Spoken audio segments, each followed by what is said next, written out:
California's school superintendent under fire after saying California did the right thing during the pandemic and closing schools for so long, despite more than half of the students right now in the state reading below grade level.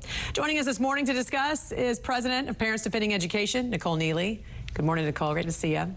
Good morning. Some lawmakers stunned to hear California's highest-ranking education official reply that it was hard to say when he was asked, knowing that what we know now were schools in California closed for too long. And this is a guy who was also seriously exploring a gubernatorial run. I know you were in some with some California school board members. You were with them over the weekend. What are they saying? What are they telling you?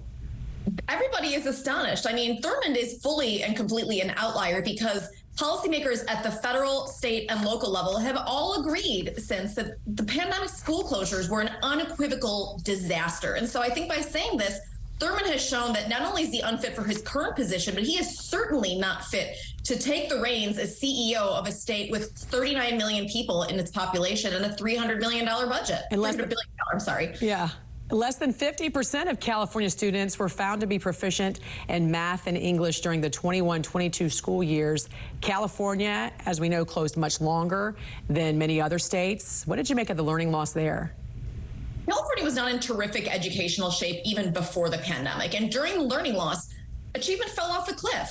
It's sad. It disproportionately hurt the most disadvantaged students in the state.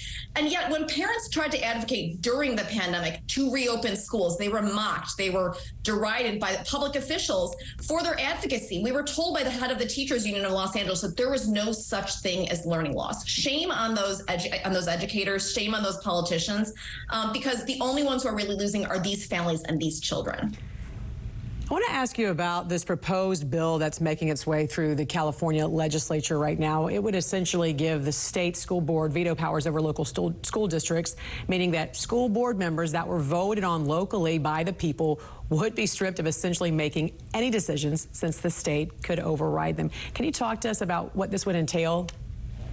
Sure. So what this bill does is it criminalizes substantial disruptions. But, you know, as far as I remember, there was not such a carve out in the First Amendment. So this is of questionable constitutionality. But of course, California state legislators are not necessarily known for their fidelity to the Constitution. This is intended to chill participation at school boards.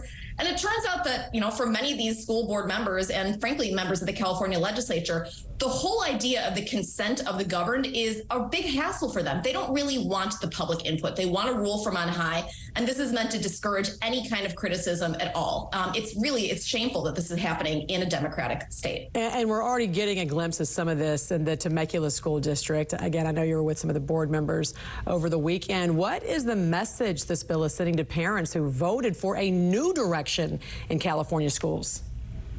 This is really, it feels like it's rubbing salt in the wound for a lot of parents. A lot of school board members are deeply frustrated because let's remember, even though California is ostensibly a blue state, much of California is rural. Much of California actually is conservative once you get outside of Los Angeles, San Francisco. And so these people feel that they were elected by their local communities to serve, to represent their voices, to represent the values of their communities. And they are being squashed. They're being prevented from doing so because of things like the curriculum requirements, because of bills like this, where they're not allowed to, and they're actually disincentivized from listening to and responding to what their communities want. They're very angry. They're very upset. And I think a lot of people are feeling, well, this is just another reason to leave. And sadly, for many families in California, they're not able to leave. Maybe they're in agriculture. Maybe they, they're taking care of family members. And so this is really, I think, a growing divide in some of these states. And it's something that we're hearing not only in California, but in other states like New York, Minnesota, Illinois, where people are despondent.